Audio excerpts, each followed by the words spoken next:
Πολιτείες με αφορμή την πεταλούδα Μονάρχ. Ένα είδος πεταλούδας που μεταναστεύει κάθε χρόνο στο Μεξικό και επιστρέφει στη Βόρεια Αμερική την Άνοιξη για να γεννήσει.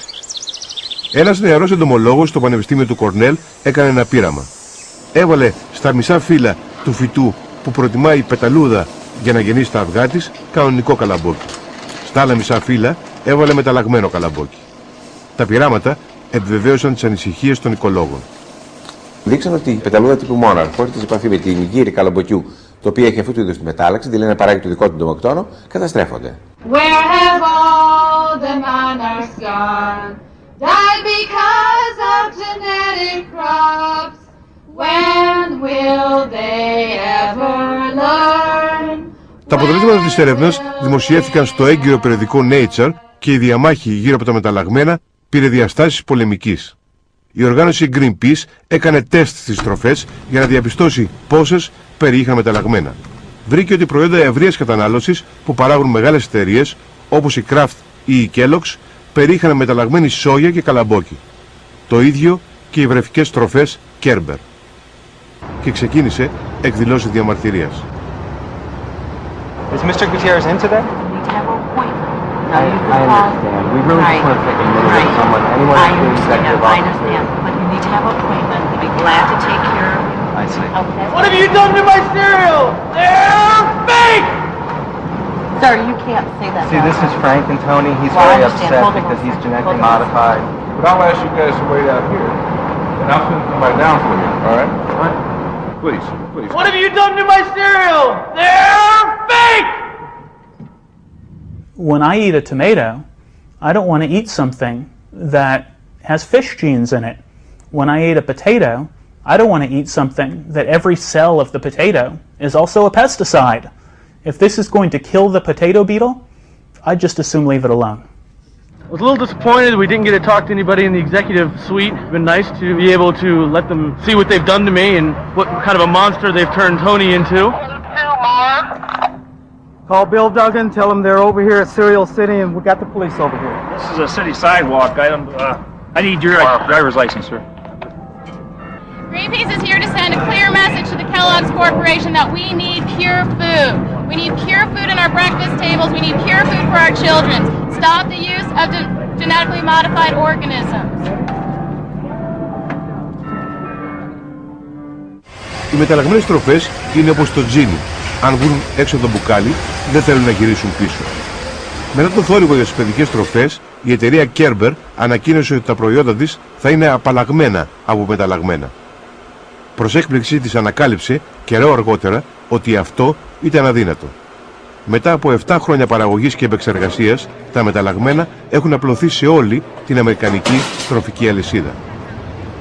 Δεν μπορείς δηλαδή να πεις όπως γίνεται στα φάρμακα, εάν διαπιστώσουμε ότι ένα φάρμακο, παρόλο που έχει υποστεί ένα σωρό ελέγχους, προκαλέσει κάποιες παρενέργειες που δεν τις είχαμε υπολογίσει, ότι θα το αποσύρουμε από τις προθήκες των φαρμακείων ή θα σταματήσουν οι φαρμακομηχανίες να το παράγουν.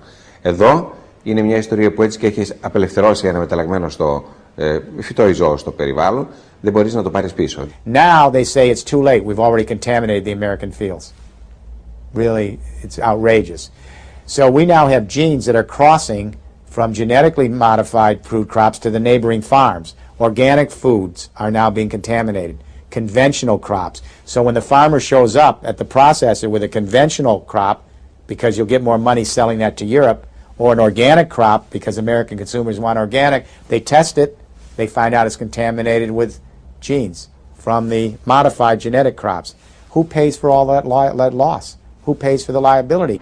Σε πολλές περιοχές, αγροί συμβατικής καλλιέργειας έχουν μολυνθεί από μεταλλαγμένα μέσω της γύρης και των εντόμων.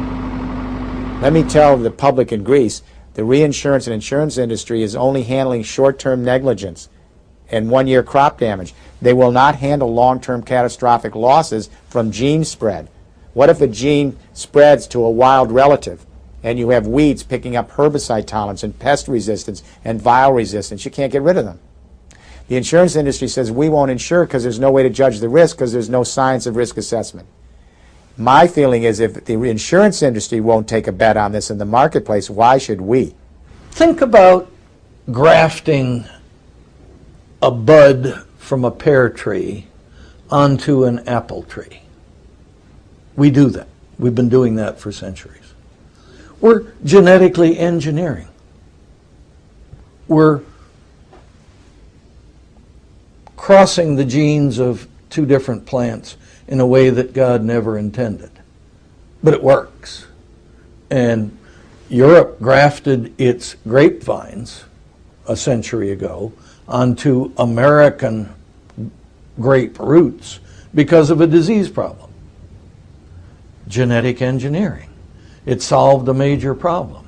The wines have been very good. Why the fear? Why would I be afraid of that? Why would I trust Jeremy Rifkin to give me advice on that? Right now, there are 70,000 field tests right now around the world to test the release of genetically modified insects, animals, plants, microbes, fish, right now. We're placing genes into these food crops from completely unrelated species. In classical breeding, we're constrained by families. You can cross a donkey and a horse, they're in the same family, you get a mule. In classical breeding, though, you can't cross all the biological boundaries. You couldn't cross a horse and an apple tree. Would you give to your kids a tomato with a gene from rat? Yes. If it's been approved by the Food and Drug Administration, the U.S. Department of Agriculture, and the Environmental Protection Administration, yes.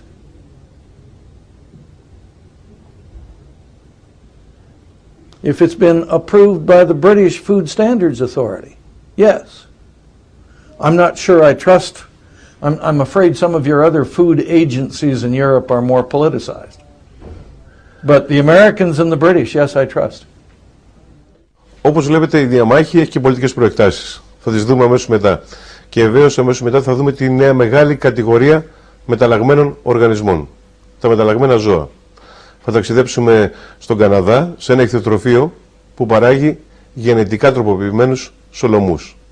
Και τι μπορεί αυτό να προκαλέσει στο περιβάλλον, αλλά και στους σολομούς, που κινδυνεύουν να εξαφανιστούν. Αμέσως μετά το διάλειμμα.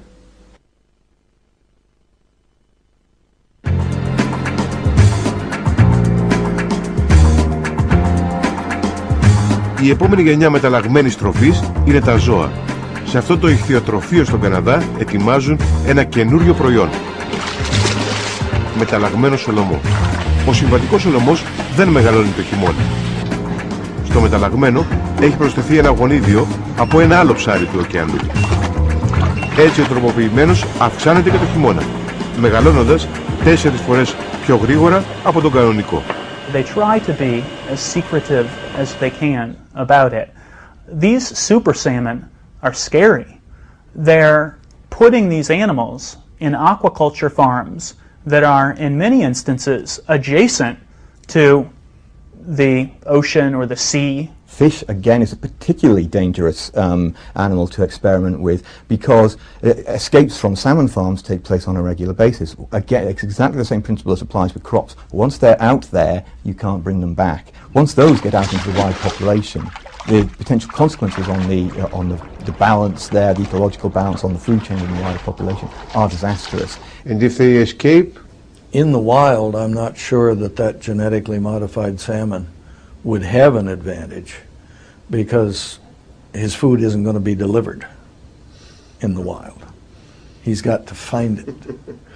Οι επιστήμονες υποστηρίζουν όμως ότι θα πρόκειται για οικολογική καταστροφή, γιατί στα ψάρια το μέγεθος μετράει.